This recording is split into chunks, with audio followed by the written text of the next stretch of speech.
சட்டசபையில நீங்க நடந்த சம்பவம் இருக்கே, அதாவது நம்ம மாண்புமிகு சங்கி அமைச்சர், மன்னிக்கணும், மாண்புமிகு எரிசக்தித்துறை அமைச்சர்கள், மாண்புமிகு பாத்ரூம்ல 3 மணி நேரம் உட்கார்ந்து இந்த எதிர்கட்சி தலைவர் நான் சொன்ன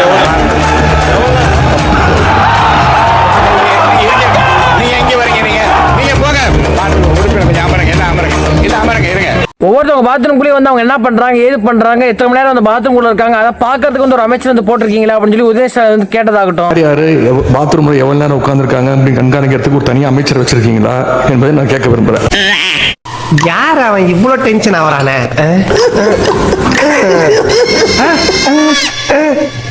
டேய், என்னடா பொறம்போக இடத்துல பட்டா போட்ட மாதிரி உட்கார்ந்துட்டு இருக்க?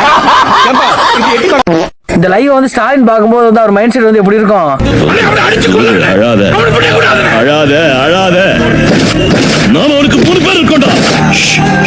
அழக்கூடாது அழக்கூடாது. மாண்புமிகு பேரவைத் தலைவருக்கு வணக்கம்.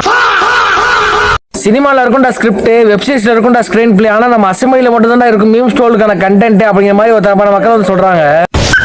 நான் நல்லா பண்றனோ இல்லையோ, ஆனா நீ நல்லா பண்ற. நாடகம் பார்க்குற அளவுக்கு இந்த அசம்பிளி வந்து பார்த்துட்டு இருக்காங்க. ஏன்னா அந்த அளவுக்கு வந்து ஒவ்வொரு வீட்லயும் வந்து அந்த அசம்பிளி வந்து ஓடிக்கிட்டு இருந்திருக்கும். கண்டிப்பா வந்து எல்லாரும் பார்த்துருப்பீங்க. இத்தனைக்கு இந்த சட்டசபை வந்து ஒவ்வொருத்தவங்க வாழ்க்கையில வந்து பூந்து விளையாண்டுட்டு இருக்கு. ஏன்னா அந்த அளவுக்கு வந்து ஒவ்வொரு நாளுமே வந்து தாறுமாறா போயிட்டு இருக்கு. காலத்துல நான் குளிரா இருப்பேன், வெயில் காலத்துல வெயிலா இருப்பேன், மழை காலத்துல மழையா இருப்பேன்.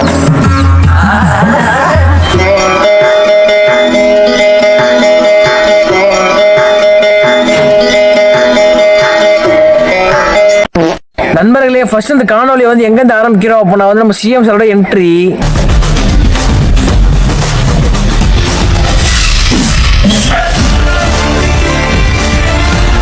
அதுக்கப்புறம் எதிர்கட்சி தலைவரான உதயநிதி ஸ்டாலின் வந்து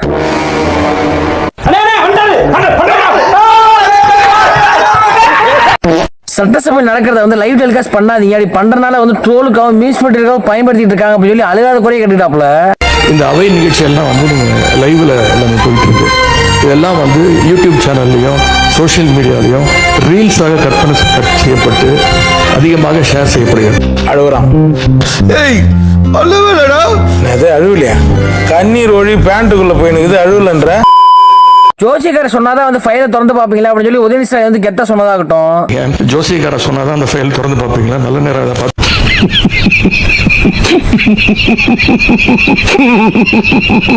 நம்ம ஆதரவு அர்ச்சனை வந்து உடனே எந்திரிச்சு வந்து ஆதாரம் எல்லாம் இருக்கு, அது வந்து சிஎம் சாரோட ஆபீஸ்ல இருக்கு, கண்டிப்பா வந்து அதை வந்து நாங்க வெளியிடுவோம் அப்படின்னு சொல்லுவாப்ல. முதலமைச்சருடைய அலுவலகத்துல அந்த ஃபைல் இருக்கு, ஆதாரத்துடன் சட்டப்படியான நடவடிக்கை எடுக்கப்படுங்கிறதா முதலமைச்சர் சொல்ல வந்தது. காமிங்க என்னங்க காமிங்க என்ன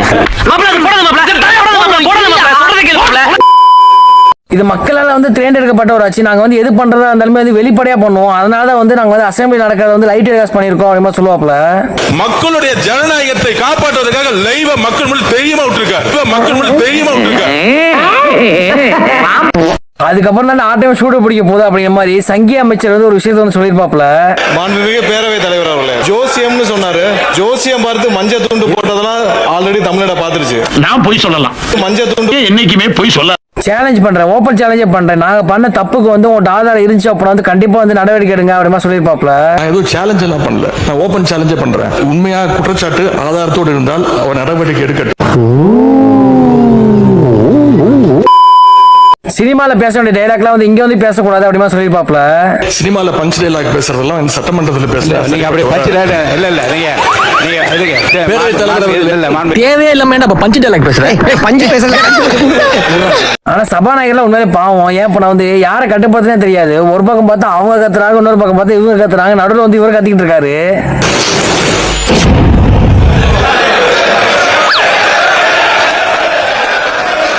நீங்க படிங்க தேங்காய புண்டி அடிச்சேன்னு வச்சுக்க, அப்புறம் எடுக்கலாம். உட்காருங்க. அதுக்கப்புறம் ராஜ்மோகன் எந்திரிச்சோனே வந்து எல்லாருமே வந்து கத்த ஆரம்பிச்சிருவாங்க. முதல்ல உட்காருங்க உட்காருங்க உட்காருங்க.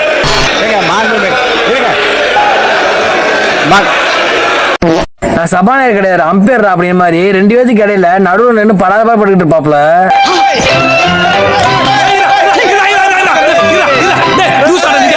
நீங்க 2 பேரும் சண்டை போற கடை வந்திருக்கீங்க. சண்டை போற கடை வந்திருக்கீங்க. அதானே? நீங்க எங்க வரீங்க? நீங்க போங்க, பதில் நீங்க போங்க. முதல்ல உட்காருங்க.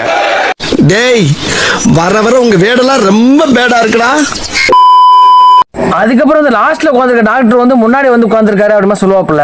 லாஸ்ட் பெஞ்ச்ல இருந்தா டாக்டர் குடுகுடுன்னு என்சிங்க நடுவுல ஓடி வர்றது இதையும் சேர்த்து ஸ்பிளிட் ஸ்கிரீன்ல காட்டுங்க. ஆனா எதுக்கு அங்க டாக்டர்னு சத்தியமா எனக்கு தெரியல. உங்களுக்கு தெரிஞ்ச அது கமெண்ட் செவன் பண்ணுங்க. அதுக்கப்புறம் உட்காந்துருக்க இடத்த விட்டு யாராவது வெளியே வந்தீங்க அப்படின்னா கண்டிப்பா அந்த ஆக்ஷன் எடுப்பேன், இதனோட வார்னிங் அப்படிமா சொல்லுவாப்புல. இருக்கையை விட்டு இனி முன்னோக்கி யார் கையை உயர்த்தி கொண்டு ஓடி வந்தாலும் அது எந்த தரப்பில் வந்தால் நிச்சயமாக நடவடிக்கை எடுப்பேன் என்பதை நான் எச்சரிக்கையாக சொல்ல விரும்புகின்றேன். இதுக்கப்புறம் தான் சட்டசபையை வந்து சூடு பிடிக்கும். ஏன்னா அந்த அளவுக்கு வந்து மாண்புமிகுன்னு சொல்லி ஆரம்பிப்பாப்புல. நம்ம மாண்புமிகு மன்னிக்கணும் கரூர் முன்னாள் சட்டமன்ற உறுப்பினர் சும்மா இருடா. கோயம்புத்தூர் சட்டமன்ற உறுப்பினர் கரூர் சட்டமன்ற உறுப்பினர். இது உச்சக்கட்ட அவமானம். அதுக்கப்புறம் நீ ஒண்ணு போட்டல, பதிலுக்கு வந்து நான் ஒண்ணு போடுறேன் அப்படி மாதிரி வந்து உதயநிதி ஸ்டாலின் வந்து ஒண்ணு போடுவாப்ல. நான் சும்மா இருப்பானா? மாண்புமிகு சங்கி அமைச்சர் மன்னிக்கணும் மாண்புமிகு எரிசக்தித்துறை அமைச்சர்கள் பேச. ஆனா சத்தியமா வேற மாதிரி உண்மையிலே வந்து யாருமே எதிர்பார்க்க மாட்டாங்க. அடிச்சா நான் சும்மா விட்டுருவேன். மாண்புமிகு பாத்ரூம்ல 3 மணி நேரம் உட்கார்ந்து இருந்த எதிர்க்கட்சி தலைவர் நான் சொன்னேன்.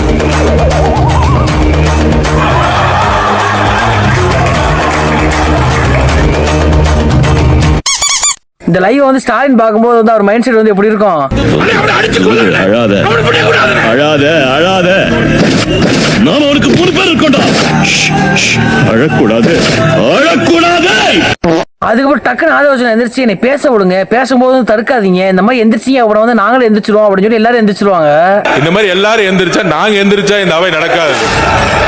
ஆனா இந்த சட்டசபையிலே வந்து சபாநாயகர் சொன்ன ரிப்பீட்டட் வார்த்தையை என்ன பண்ண வந்து நீ வந்து உட்காருங்க, இல்ல நீ உட்காருங்க, ப்ளீஸ் உட்காருங்க அப்படி மாதிரி ஸ்வீட்டே இருப்பாப்ல. உட்காருங்க. ஐயோ பெரிய டென்ஷன்ஸ் ஆஃப் இந்தியாவா போச்சே. ஒவ்வொருத்தவங்க பாத்ரூம்குள்ளே வந்து அவங்க என்ன பண்றாங்க ஏது பண்றாங்க எத்தனை மணி நேரம் அந்த பாத்ரூம்குள்ள இருக்காங்க அதை பாக்கிறதுக்கு வந்து ஒரு அமைச்சர் வந்து போட்டிருக்கீங்களா அப்படின்னு சொல்லி உதயநிதி ஸ்டாலின் வந்து கேட்டதாகட்டும். யாரு பாத்ரூம்ல எவ்வளவு நேரம் உட்கார்ந்துருக்காங்க அப்படின்னு கண்காணிக்கிறதுக்கு ஒரு தனி அமைச்சர் வச்சிருக்கீங்களா என்பதை நான் கேட்க விரும்புறேன். ஹாஸ்பிட்டல் அட்மாஸ்பியர் யோசிச்சு பாரு. வார்த்தைகள் எப்படி இருக்கும்? மாண்புமிகு சங்கி அமைச்சர் மாண்புமிகு பாத்ரூம்ல 3 மணி நேரம் உட்கார்ந்து இருந்த எதிர்க்கட்சி தலைவர். அதுக்கப்புறம் இந்த பிரச்சனை வந்து அப்படியே வந்து காருக்கு போகும். அதுல தமிழக வெற்றி கழகத்தோட நிலைப்பாடு ஏற்கனவே காருக்கு அவங்க அப்ளை பண்ண மாட்டாங்க, இதுதான் நிலைப்பாடு. அந்த ஒரு அனௌன்ஸ்மெண்ட் விடும்போது வந்து தெளிவா விட்டுருக்கலாம். கார் இருக்கிறவங்களுக்கு வந்து கார் கிடையாது, கார் இல்லாதவங்களுக்கு தான் கார் அப்படிமா சொல்லியிருக்கலாம். சார் நான் என்ன சார் தப்பு பண்ணேன்? என்ன ஏன் இப்படி பந்தாடுறீங்க? நல்லது செய்ய வந்ததுக்கு இவ்வளவு தண்டனையா? அதுக்கப்புறம் செந்தில் பாலாஜி பேச பேச வந்து சபாநாயகர் வந்து உட்காருங்க சொன்னதாகட்டும். எங்களுடைய சட்டமன்றத்தினுடைய எதிர்க்கட்சி தலைவர் அந்த துறையை மிக சிறப்பாக வழிநடத்தி ஒரே லைன் தான் சார். ஏயா இன்னைக்கு இப்படி உயிராகிற? நீ வாதாரப்ப என்னைக்காவது நான் குறுக்க பண்ணிருக்கலாம். அடிக்கடியா ஒரு மனுஷன் கிராஸ் பண்ண சார் ஒரு லைன் அவ்வளவுதான். இல்ல போதும் சார் ஒரே லைன். இல்ல போதுங்க. மாண்புமிகு அமைச்சர் பதில் சொல்லுங்க. தம்பி ஆட்டத்துக்கு நாங்க வரலாமா அப்படி மாதிரி வந்து நம்ம சேகர் பாபு ஐயா வந்து பேசுறதுக்கு ஆரம்பிப்பாப்ல. இறைவனுக்கு வந்த சோதனையாக எடுத்துக்கொண்டு என் உரையை நான் துவக்குகிறேன்.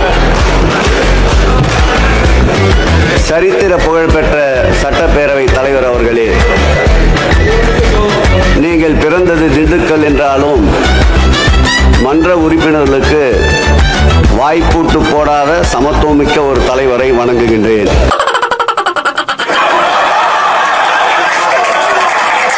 அதனாலதான் நான் ஜோக்கெல்லாம் சொல்றதே கிடையாது. அதுக்கப்புறம் ஒரு விஷயத்த சொல்லுவாரு பாருங்க, வேற மாதிரி சொல்லுவாரு. எங்கெல்லாம் லட்சக்கணக்கான மக்கள் பக்தர்கள் பயன்பட்டார்களோ அங்கெல்லாம் எங்கள் உயிரினும் மேலான திராவிட மாடல் ஆட்சியுடைய நாயகனை காணலாம் காணலாம் காணலாம் என்று பதிவு செய்கிறேன். நிறைய போறான்டா. அதுக்கப்புறம் டிவிக்கு எம்எல்ஏ வந்து ஒரு பெரிய கோரிக்கையா ஒன்று வச்சிருப்பாப்ல. அவரது அழகிய முகத்தை பார்ப்பதற்கு ஒரு ஸ்கிரீன் ஏதாவது ஏற்பாடு செய்து தருமாறு எனது தனிப்பட்ட கோரிக்கையாக உங்களுக்கு வேண்டுகோள் இருக்கிறேன். தனிப்பட்ட புகழ்ச்சி வந்து பாடக்கூடாதுன்னு சொல்லி எத்தனையோ அமைச்சர்கள் வந்து சொல்லியிருக்காங்க. அதையும் மீறி வந்து இந்த மாதிரியான சொல்லும் போது வந்து அவங்களை என்ன சொல்றதுனே தெரியல. நல்லாவே இருக்க மாட்டீங்களா? நல்லாவே இருக்க மாட்டீங்களா? இதை பத்தி உங்களுக்கு என்ன தோணுதோ வந்து மறக்காம கமெண்ட் பாக்ஸ் வந்து கமெண்ட் பண்ணுங்க. அடுத்த சூப்பரான சந்திக்கலாம். பை.